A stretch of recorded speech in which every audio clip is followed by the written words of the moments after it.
Agora vamos falar de uma questão super polêmica, super importante, que está na ordem do dia, que todo mundo aí que exerce advocacia no direito administrativo pode estar sujeito, né?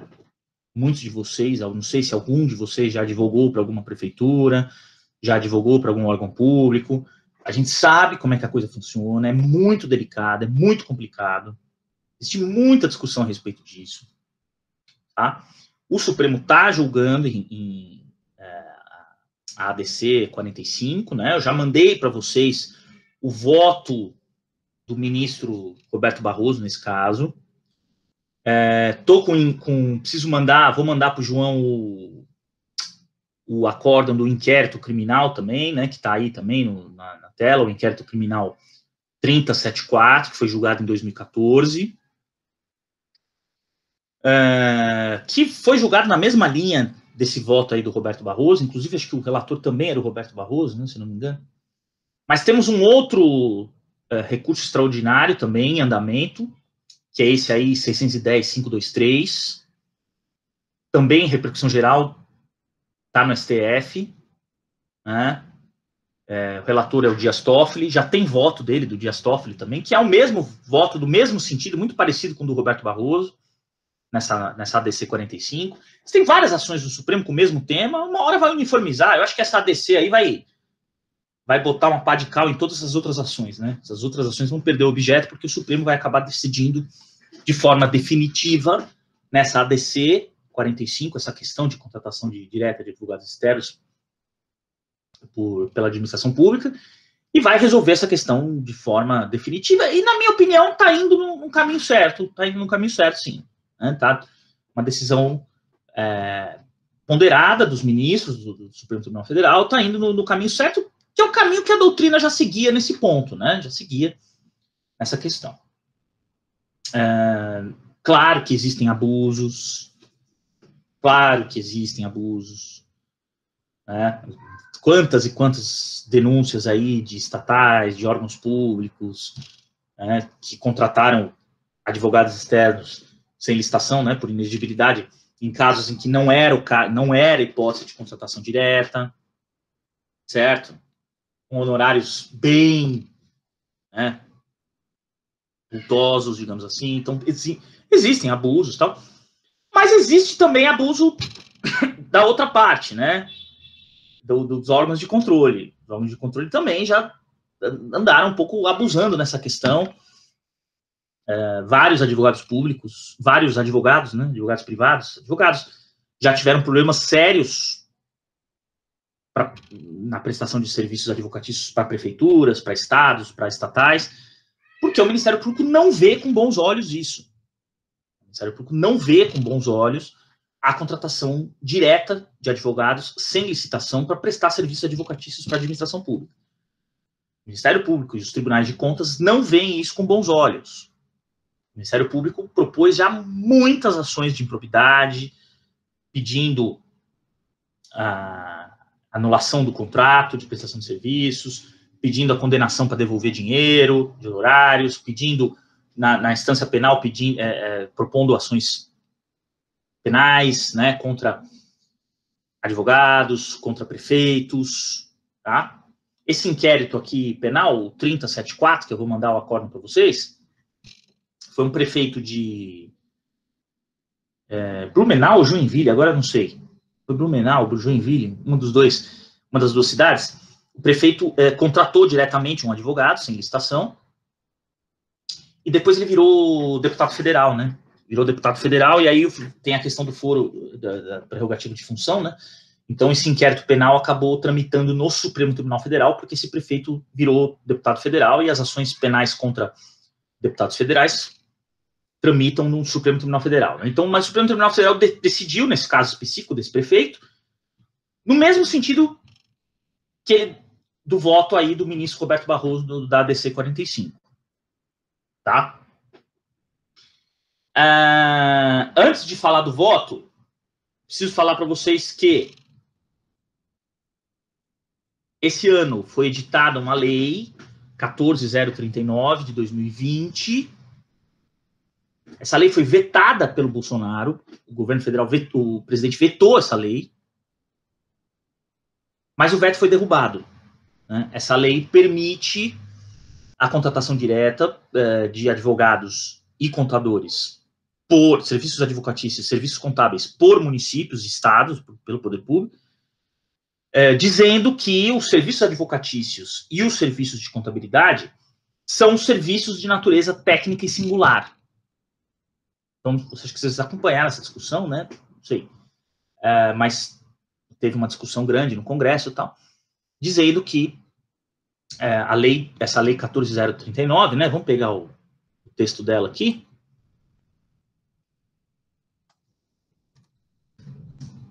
Uma lei polêmica, claro, até a redação dela é muito discutível. Eu acho que, no fundo, não vai mudar muita coisa, porque, enfim, vai vir esse entendimento do Supremo, e atualmente Vou fazer uma brincadeira aqui, tá, pessoal? Atualmente o Supremo, o grande legislador é o Supremo. Não é que o Supremo é o grande legislador, é que tudo acaba em ADIM, né? Então é o Supremo que vai falar, vai dar a última palavra sobre a constitucionalidade de tudo. A lei é editada, a gente tem que esperar para ver o que o Supremo vai dizer sobre aquela lei, porque vai ser proposto uma ADIM ou uma ABC e o Supremo que vai dizer. Né? Código Florestal foi assim, lei de responsabilidade fiscal foi assim, tudo. Bom, enfim. Mas essa lei 14.039 foi editada agora em agosto de 2020, né?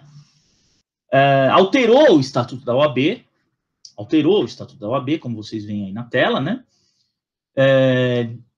Dizendo que o Estatuto da OAB passa a vigorar com o artigo 3A, que diz: os serviços profissionais de advogados são, por sua natureza, técnicos e singulares, quando comprovada a notória especialização nos termos da lei. Aí o parágrafo único diz o que é notória especialização.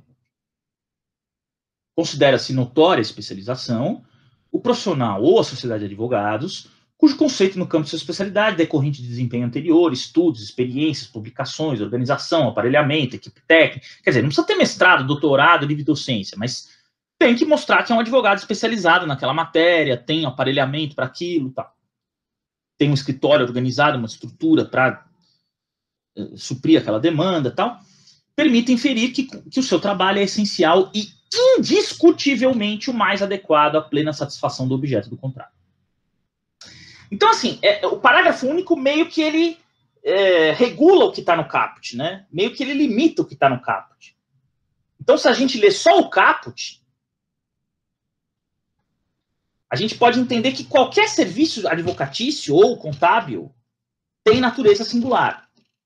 Portanto, se ele tem natureza singular, pode ser contratado com profissionais de notória especialização nos termos do artigo 25, inciso 2, da Lei 8.666 de 93, que prevê a contratação direta por inexigibilidade de serviços técnicos especializados do artigo 13, não só advocatícios, mas de engenharia, perícia, auditoria, contábil e tal.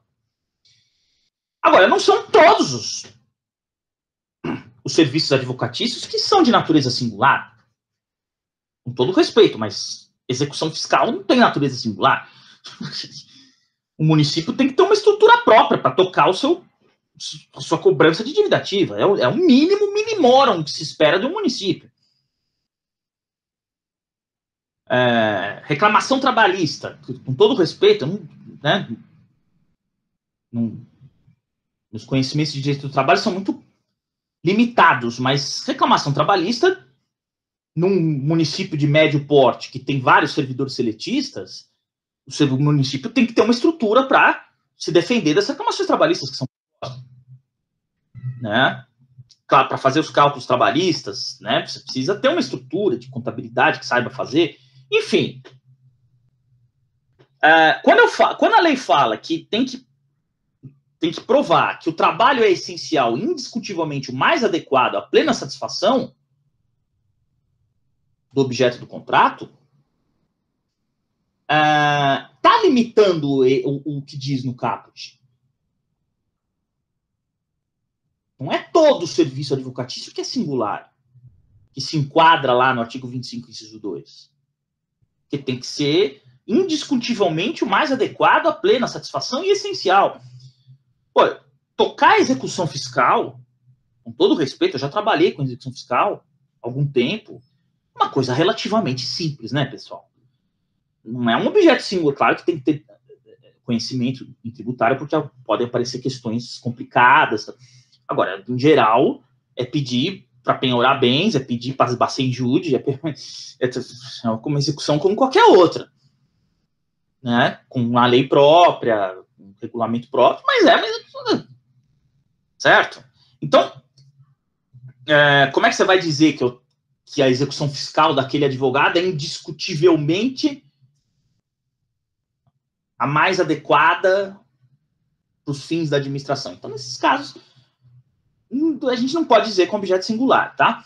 Por quê? O artigo 25 Então, eu acho que essa lei, no final, não mudou muita coisa, tá? É isso que eu estou querendo dizer. Então, teve muita discussão a respeito disso, o veto do presidente tinha suas razões de ser, tá? Realmente é polêmico, esse caput é bastante polêmico, mas, claro que muitos municípios gostaram dessa lei, porque não tem uma carreira de procurador organizada e querem contratar escritório de advocacia, ainda que seja para fazer execução fiscal.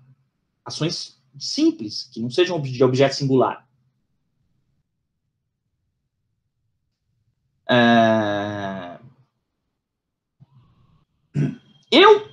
Como eu disse ontem para vocês,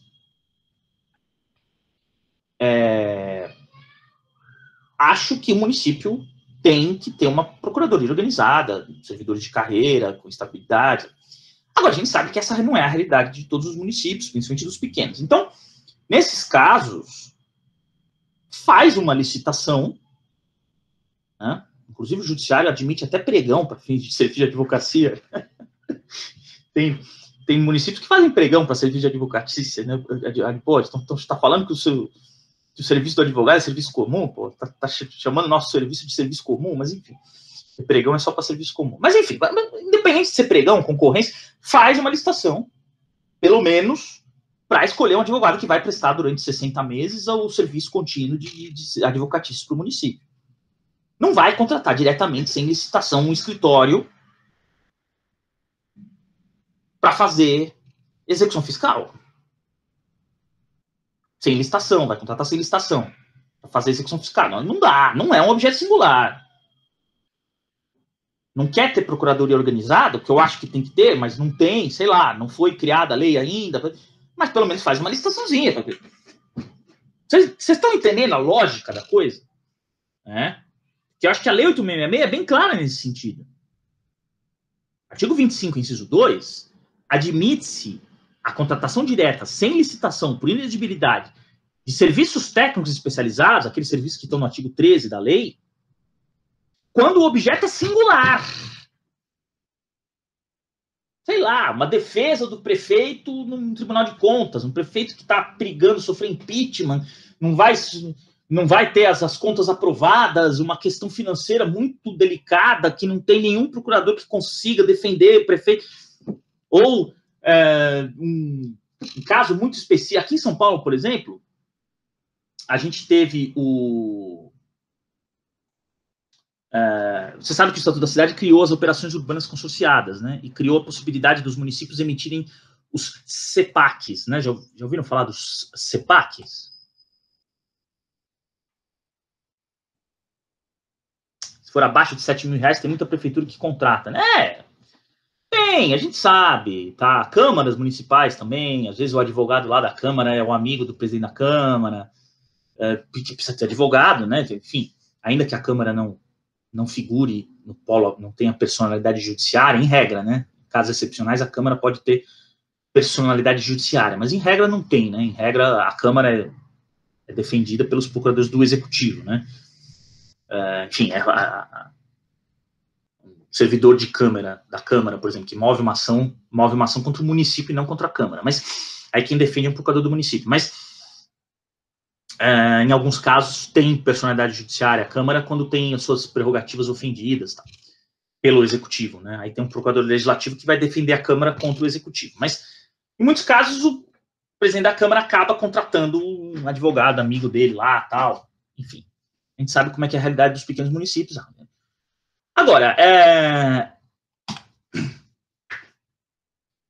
essa não é o que a lei diz, né? A lei fala que você pode fazer uma contratação direta de serviços técnicos especializados, inclusive advocacia, desde que o objeto seja singular e desde que o profissional tenha notória especialização na área. Pode ter um advogado que tem muita experiência naquela matéria, apesar de não ter nenhum grande título universitário, ele tem muita experiência naquela matéria. Então ou então é um parecerista de escola, numa questão muito específica, que é um livre docente, que é um titular de uma universidade, que é um professor doutor, né? Então tem que ter notória especialização e tem que ser um objeto singular. Então vou dar o exemplo aqui, aquele exemplo que eu estava dando no município de São Paulo para vocês. O Estatuto da Cidade permite que o município emita CEPACs, que é aquele certificado de potencial adicional construtivo, né? Tipo outorga onerosa do direito de construir, né? Então, você sabe que os planos diretores fixam o limite de altura dos edifícios. Então, para você construir acima de determinada altura, você tem que pagar outorga. Se tiver uma lei municipal prevendo isso, né? Você tem que pagar outorga para o município, para conseguir, você construtora, né? Você incorporador, para conseguir construir mais do que o básico, você tem que pagar outorga. Essa outorga pode ser paga sob a forma de CEPACs, se tiver uma operação urbana consorciada e tal. Bom, quando a gente foi emitir isso no município de São Paulo, esse CEPAC é um valor mobiliário, como se fosse parecido com uma ação de uma empresa. Então ele precisa ser aprovado na Comissão de Valores Mobiliários, tem toda uma questão de mercado imobiliário, ele é vendido na bolsa. É uma questão mais de direito empresarial, a emissão desses CEPACs, do que qualquer coisa. Então, assim, não tinha nenhum procurador que entendesse disso na época. Uma questão muito específica. Os procuradores do município costumam entender de administrativo, de tributário, né, financeiro. Agora, de emissão de valores imobiliários, né, que apresentar aqueles comunicados para o mercado, né, de lançamento das ações do mercado, todas aquelas regras de regulação do mercado imobiliário, muitas delas criadas pela CVM, têm que ser obedecidas, né? Tem a relação com os bancos que são como é que fala? Os que guardam os CEPACs, tem que ter um banco, né? Que é a Caixa Econômica Federal, que fez isso aqui em São Paulo, que foi o banco que fez a guarda dos CEPACs, dos valores imobiliários, né? Como você vai comprar uma ação, você precisa ter uma corretora, né, para intermediar a compra de ações, enfim, uma corretora aprovada, né, autorizada pelo Banco Central para funcionar, enfim. Nem tinha um procurador que entende disso aí. É uma matéria muito específica. Então, nesse caso, foi autorizado pelo Conselho da PGM a contratação de um advogado externo para emitir pareceres, para assessorar o município nessa área de emissão desses valores imobiliários, desses CEPACs. Então, é um objeto singular. Não estou contratando um advogado externo para fazer execução fiscal, para fazer reclamação trabalhista, para fazer ação de indenização de responsabilidade civil. Isso o município tem que ter um corpo de advogados que o defenda de ações de responsabilidade civil, de erro médico, de árvore que cai em cima de carro, de buraco no asfalto, tá?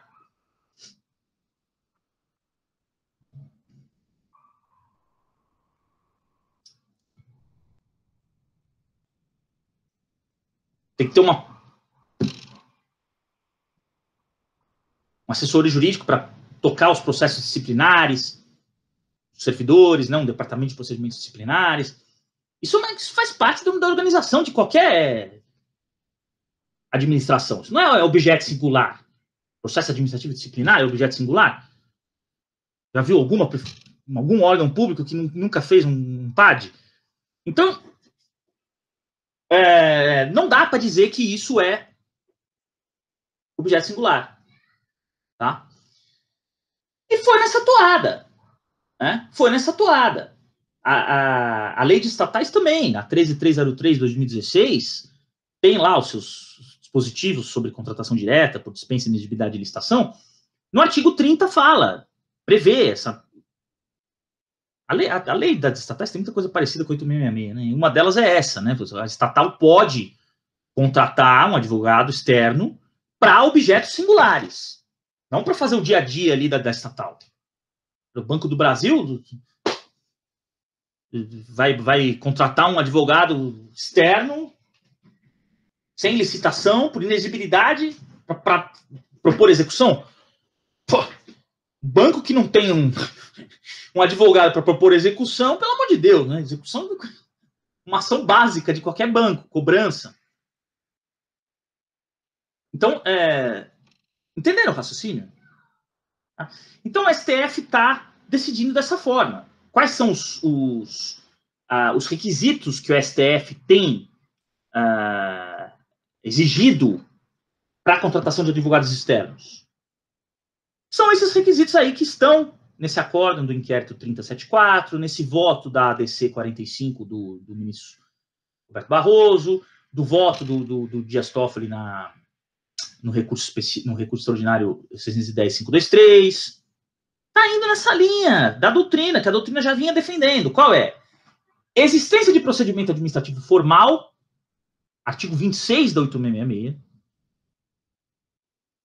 Então, quando você vai fazer uma contratação direta, tudo bem, você não precisa fazer licitação, mas você precisa ter um procedimento administrativo de contratação direta.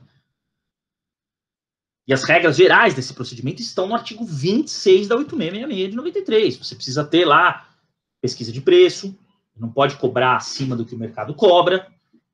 Contratação direta de inexigibilidade, eu vou aproveitar para cobrar, meter a faca na administração. Não. Tem que cobrar o que você cobra normalmente. Preferência até um pouco menos, né? Essas contratações diretas de pareceristas. Em geral, interessante até que eles façam um preço menor do que eles fariam para o mercado normal, porque é a administração pública. Artista também, né? Artista costuma, quando é contratado pelo menos aqui em São Paulo, né? Quando é contratado por inexigibilidade, aí também o artigo 25 da 8666 permite a contratação de artistas, né, por inexigibilidade, eles fazem um precinho um pouquinho menor do que fazem para o mercado, né?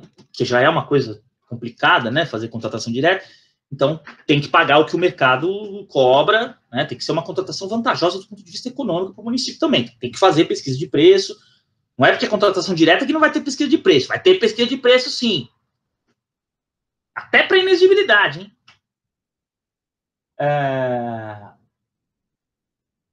Precisa ter notória especialização profissional. Essa lei de 2020, aí, 14.039, como a gente viu, trouxe alguns requisitos para dizer se aquele profissional tem ou não notória especialização, mas são os requisitos que a doutrina já falava.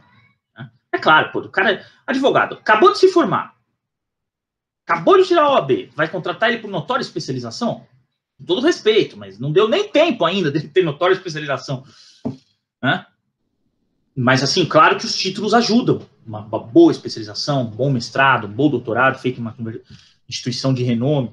Né? Agora, o objeto tem que ser... A notória especialização também, né? Claro, é um conceito indeterminado, conceito vago. Né? A gente vê aí várias nomeações por aí de tribunais superiores ou de tribunais que exigem notória especialização e a gente olha, será que a pessoa tem notória especialização? Não, notável saber jurídico, né?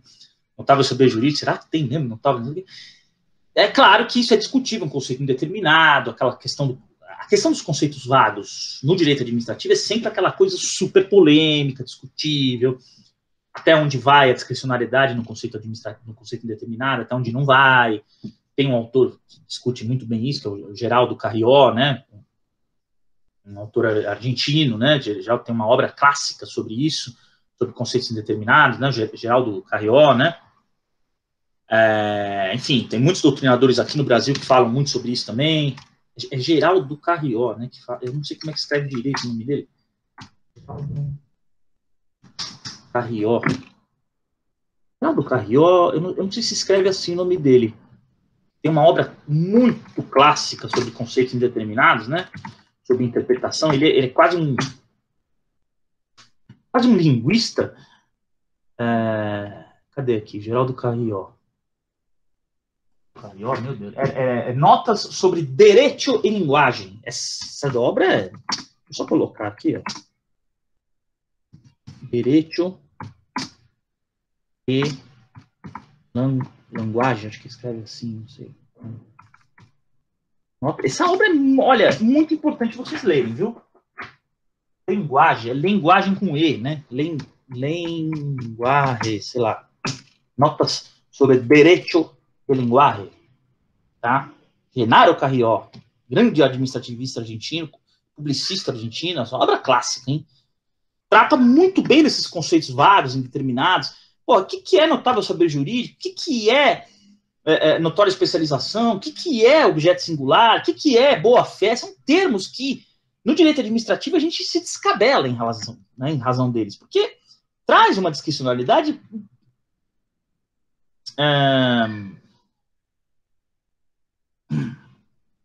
bastante ampla, né?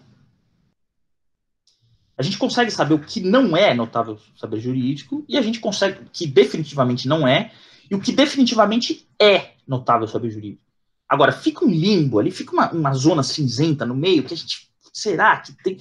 Nessa zona cinzenta, eu acho que também o judiciário não pode se imiscuir, porque aí é a discricionalidade da administração da autoridade que está nomeando, né? Desde que tenha um notável saber jurídico. Então, é claro que se for uma pessoa que absolutamente não tem notável saber jurídico, tá? Tá no 5º ano de direito, nem está no final, nem se formou ainda, tá? Tá bom, já foi aprovado na OAB, mas nem colou grau ainda. É notável saber jurídico, aí não dá. Né? Agora,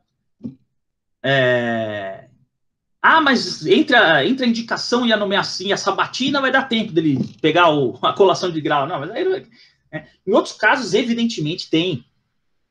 Você vai nomear um Roberto Barroso, você vai nomear um Alexandre de Moraes, você vai morar. Todos os que estão no Supremo têm notável saber jurídico, na minha opinião, de forma indiscutível.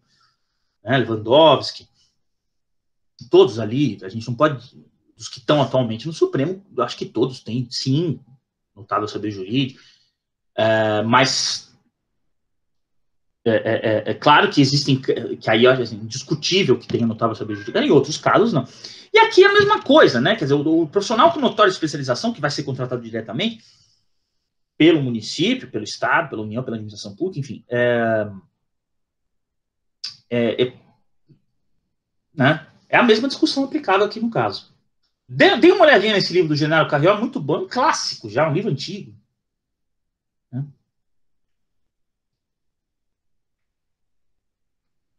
Agora, essa lei de 2020 tentou limitar um pouco a discricionalidade, tentou trazer alguns critérios a serem seguidos, né, para caracterização da notória especialização. Acho até que fez bem, né? Foi bem amplo também, né? Acho que a lei quis dizer, olha, não precisa ter título universitário necessariamente, né? Pode ser um advogado que não tenha um título universitário, mas que seja especializado, tem um aparelhamento, né? A lei usa o sistema aparelhamento, quer dizer, tem uma estrutura para lidar com aquele tipo de assunto de uma forma bem eficiente, né? Tá?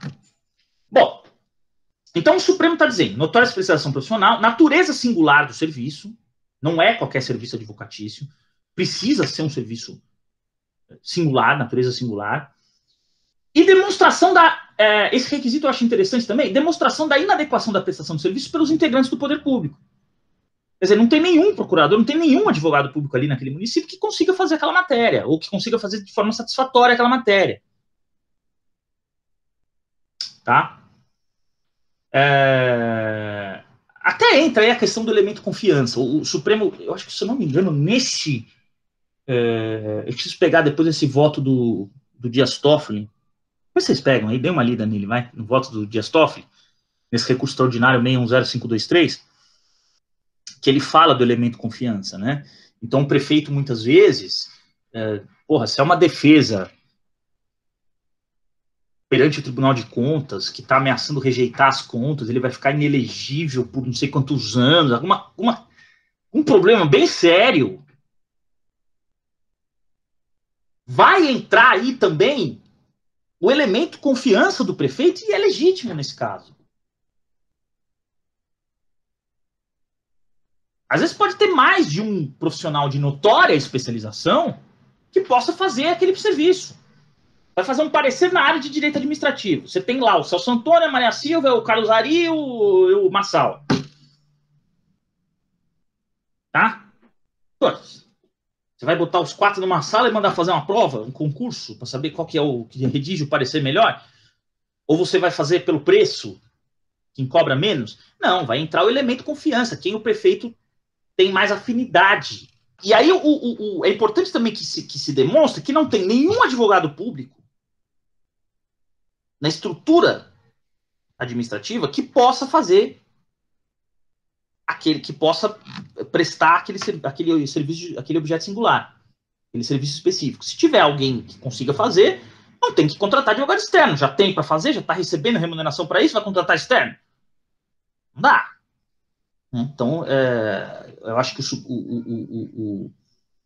o Supremo está decidindo bem nesse tema. Está decidindo bem. Aqui em São Paulo, para você ter contratação de advogado externo, você precisa da autorização do Conselho da PGM. Então, cada secretário, sozinho, não pode determinar a contratação. Tem que passar pela aprovação do Conselho da PGM. É lei isso aqui no município de São Paulo. Em outros municípios também tem dispositivos semelhantes. Eu acho salutar esse dispositivo, centralizar a decisão a respeito de contratação de advogado externo num órgão específico, né, para uniformizar o entendimento também, inclusive. Tá bom? Bom, é uma discussão ainda, tá, em aberto, sim, que gera muita polêmica, mas eu acho que o Supremo agora vai botar uma ordem aí na casa. Várias ações de improbidade foram extintas por causa disso, por causa desses entendimentos, vários inquéritos foram arquivados, né, inquéritos penais, processos penais foram extintos, que era muito...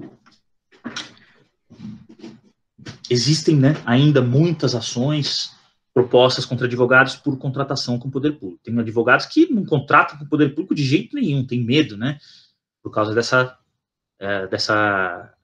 problema todo, né?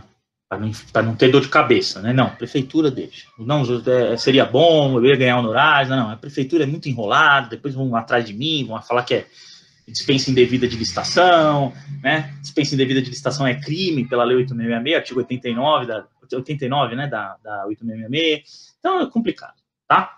Entenderam tudo isso, pessoal? Uma discussão muito delicada, né? E difícil, um tema difícil, muito difícil do direito brasileiro.